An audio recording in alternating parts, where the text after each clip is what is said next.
Happy Friday, everybody. I'm excited because in a few hours we will get to have our chat.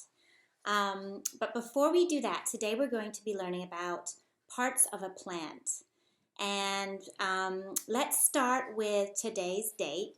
As I mentioned, it's Friday. So let's pull up our calendar and see what number comes next. Let's start from 10 and we can count and see if we can figure it out together. Ready? 10, 11, 12, 13, 14, 15, 16. What comes next? If you said 17, you're right.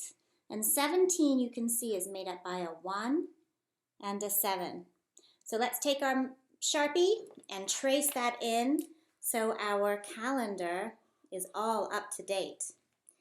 And if you look at it, we're more than halfway through April. We just have next week and another about a half week after that. And so after April, let's see if we can figure out what comes next after this month. January, February, March, April, May is the next month. So it's not long until we have May. And as you know, this is the season of lots and lots of flowers, so it's great timing for us to be learning about parts of a plant. But before we move on to that, let's practice writing our first and last name. I'm going to pretend to be Mia today. Hi, Mia, and sign in. So you can get your piece of paper and write your name while I write mine.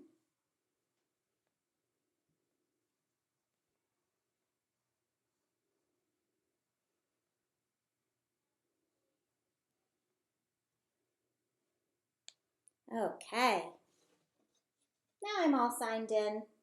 I will put that to the side, and hopefully you have ready to go your Scholastic magazine. Now there's a few of them that were inside your bag, and you're going to want to make sure you have the one called Flower Power.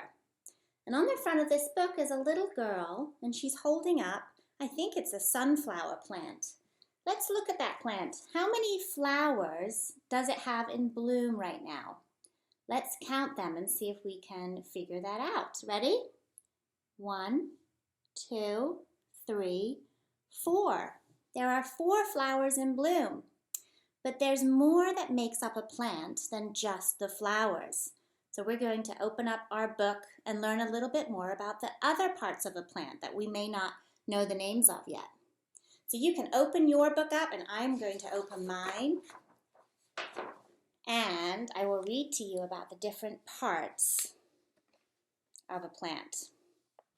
So this is the one that I think you already know. This is the flowers that are on the plant, the pretty colorful part. And let's see, what else do we have? I wonder if you know what these green things are. These are the leaves of the plant, and they reach out and touch the sun, try to touch the sun. Now, the leaves are attached to this long piece here, and that is called the stem. And there's a few different stems here you can see. And then all the way down here at the bottom, you often can't see this part unless you pull it out of the ground because it's hidden inside the ground, and those are called the roots. So if you look at the top here, you can see Clifford, and he's come up with a song so that we can learn the names, the different parts of the plant. So I'm going to sing it for you, and then you can sing along with me at home. Are you ready? It says, we'll start with the flowers. The flowers on the plant will open and bloom, open and bloom, open and bloom. The flowers on the plant will open and bloom, growing all around. Let's come over to the leaves. We'll do that one next. You ready? The leaves on the plant reach out to the sun, out to the sun, out to the sun. The leaves on the plant reach out to the sun, growing all around. Now we'll do the stem, that long piece that the leaves are attached to. Ready? I'm going to stand up for this one, and you can do this too. You ready? The stem on the plant goes up, up, up, up, up, bottom on the plant goes up, up, up, growing all around. Now at the bottom, we've got that part down there. Do you remember what they're called? They're the roots.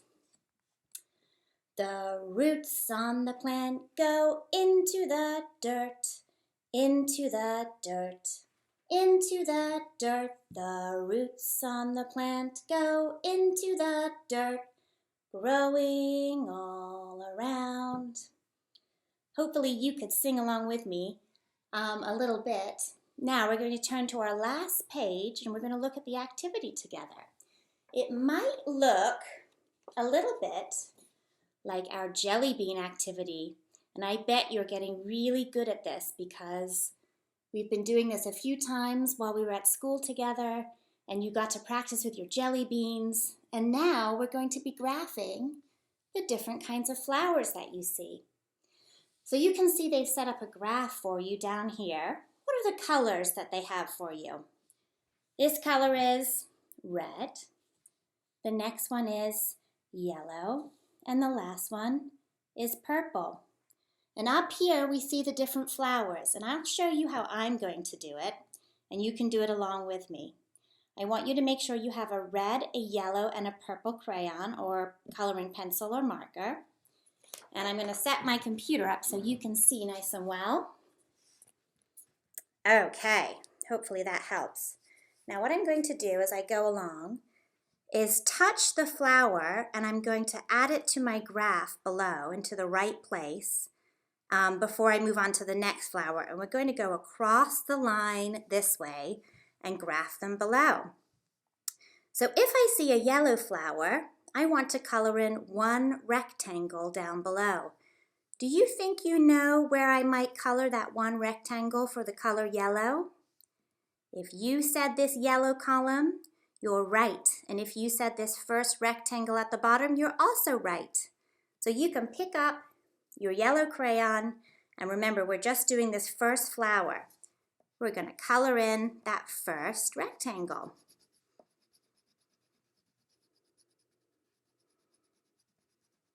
All right, fantastic. Let's move over to the next flower. What color is this one? It's purple. So you can pick up your purple crayon. Where should I graph that one? It's going to be this purple column. Do you think we should graph this rectangle at the top? No, we're going to do that first rectangle again, but this time in that purple column. So you can go ahead and color yours in as well. I'm going to try hard to stay inside the lines.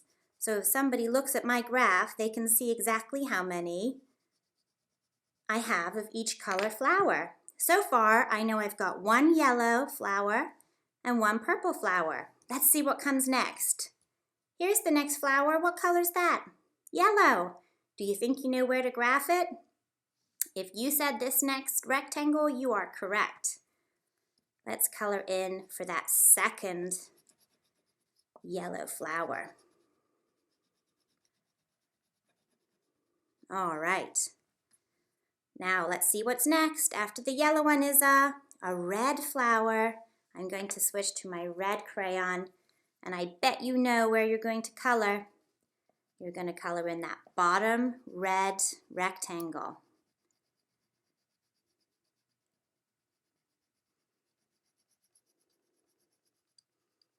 Okay, moving along. The next flower, oh my goodness, it's another yellow one. Let's switch back to our yellow crayon. Wow, and we're going to fill in all three of those rectangles.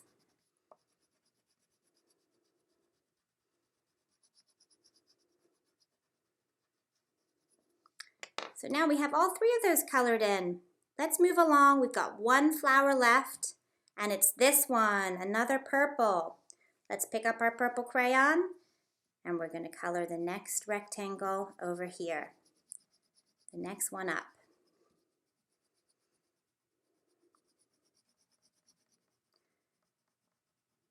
Okay, great job everybody.